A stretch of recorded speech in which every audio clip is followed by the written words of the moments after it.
ఇర్మియా గ్రంథము 6వ అధ్యాయం 14వ వచనము.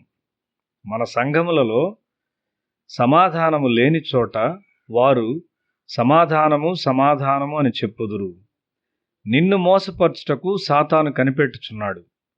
నీవు పూర్తిగా పశ్చాత్తాపడలేదు. నీవు ఒక సహవాసములో లేనట్లయితే నీవు వెనుకకు జారిపోతావు. దేవుని యందు నమ్మకముంచు ఒక నిజమైన దైవజనుడు ముండ్ల పంట కోయడు. అతడు సహోదరులను సమావేశపరచి ప్రార్థనా మందిరమును ఏర్పాటు చేసి దేవుని పనిని కట్టును. పాస్టర్ షీ ప్రభువునందు నమ్మకం గలవాడు.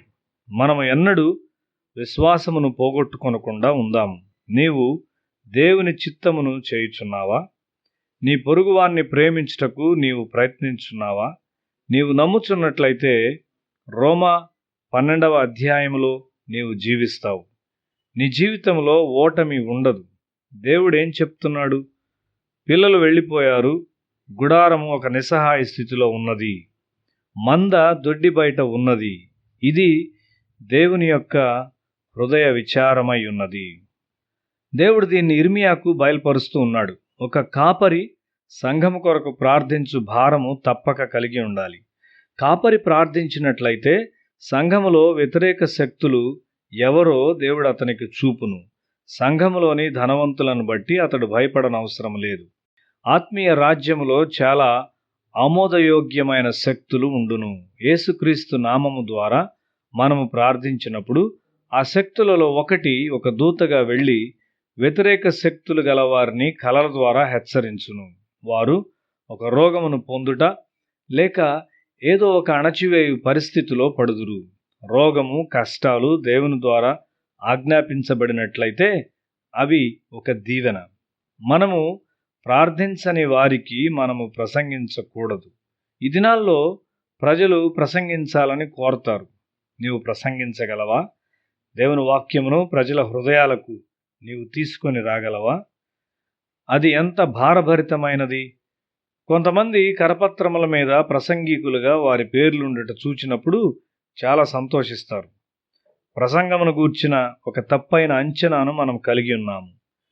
మనము కుటుంబ ప్రార్థనలు ఏర్పాటు చేస్తాము. వినువారి హృదయాల్లోనికి వాక్యం వెళ్ళగలిగినట్లు మనం ప్రసంగించగలమా? ప్రసంగించుట నీదై ఉండకూడదు. ప్రసంగము ప్రభువు నుండి వచ్చినదైనట్లయితే అది చీకటి శక్తులను కట్టివేయును. నీవు ప్రార్థించనట్లయితే చీకటి శక్తులు నీ మీద దాడి చేయును. క్రీస్తు సువార్తకు వ్యతిరేకముగా పోరాడు ఏ కుటుంబమైనా లేక ప్రజల గుంపైనా నాశనమగును. కొంతమంది వారి దుష్ట హృదయానికి చెందిన దుష్టమైన ఆలోచనలను ప్రసంగించువారుగా ఉన్నారు. దేవుని మహిమపరచుట నుండి ఈ శరీరము ఆటంకపరుచున్నదా? రోమాపత్రిక 12వ అధ్యాయం 1వ వచనంలో పరిశుద్ధుడైన పౌలు పరిశుద్ధమును దేవునికి అనుకూలమైన సజీవయాగముగా మీ శరీరములను ఆయనకు సమర్పించుకొనుడని బ్రతిమాలుచున్నాడు. శరీరములో నాశనపరచబడిన భాగములను ఆత్మ ద్వారా పునరుద్ధరింపజేసి వాటిలోనికి బలమును ఎక్కించును. దేవుని పనిలో నీవు తగినవానిగా ఉంటావు. నీవు నిజముగా నీ బాధ్యత అని తలంచితే నీవు ఒక సజీవ యాగముగా జీవిస్తావు. నీవు దేవుని చిత్తమును కనుగొంటావు. దేవుని చిత్తములో కూడా అపజయం ఉండగలదు. నీలో నీ నమ్మకమును పోగొట్టుకొని దేవునిలో నీ నమ్మకమును పెట్టుకున్నప్పుడు నీవు లోకమును అనుసరించలేవు. లోకమును మరియు దేవుణ్ణి నీవు కలుపలేవు. వారు దేవుని చిత్తమును లోకముతో కలుపుచు వారి జీవితాలను అపజయంగా చేసుకొనుచున్నారని నాకు సన్నిహితులైన స్నేహితులకు నేను చెప్పాను.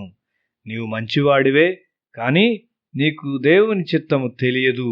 నీవు మిషనరీ మనస్సును వ్యాపారంలో పెట్టి ఒక వ్యాపారవేత్తగా కనిపిస్తావు అని ఒక స్నేహితుతో చెప్పాను. నీవు ఒక మిషనరీగా ఉండాలని కోరుచున్నావా? ఒక మిషనరీగా నీవు ఉండగలవా? కొంతమంది వ్యాపారం చేయు మనుషులు వారు డబ్బు కొరకు చూస్తారు. వారి ఇండ్లు కట్టుచుంటారు. మంచిది శ్రేష్టమైన దానికి శత్రువు. నీవు మంచి చేయుటకు ఇష్టము గలవాడవు. అయితే అది ప్రభువునకు అంగీకారముగాను మరియు పరిపూర్ణమైనదిగాను ఉండాలి. నీవు దేవుని పరిపూర్ణ చిత్తమును చేయుచున్నట్లయితే నీవు ఒక బలమైన విజయముగా ఉంటావు. నీవు తన పరిపూర్ణ చిత్తము చేయాలని దేవుడు కోరుచున్నాడు. అప్పుడు ప్రభువా, నీ చిత్తము పరలోకమందు నెరవేర్చున్నట్లు మా మధ్యను నెరవేరునుగాక అని నీవు ప్రార్థిస్తావు. నీవు ఇక్కడ ఎందుకున్నావు అని నిన్ను ప్రశ్నించు ప్రజలున్న స్థలములో నీవు ఉండకూడదు. అనగా అనుమానమును రేకెత్తించు స్థలంలో నీవు ఉండకూడదు. దుష్టత్వము నీకు జయమునివ్వదు. నీవు బాధపడినను పర్వాలేదు, కీడును జయించు. మన అవును అంటే అవును, కాదు అంటే కాదుగా ఉండాలి. సత్యాత్మే అయిన పరిశుద్ధాత్ముడు సత్యమును వివేచించును. రోమపత్రిక 12వ అధ్యాయపు స్థాయికి నీవు వచ్చినట్లయితే నీ ప్రసంగాలు శక్తివంతంగా ఉంటాయి.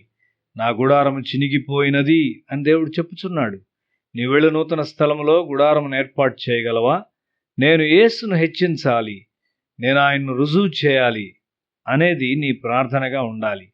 నీవు ఆయన్ను రుజువు చేయాలి.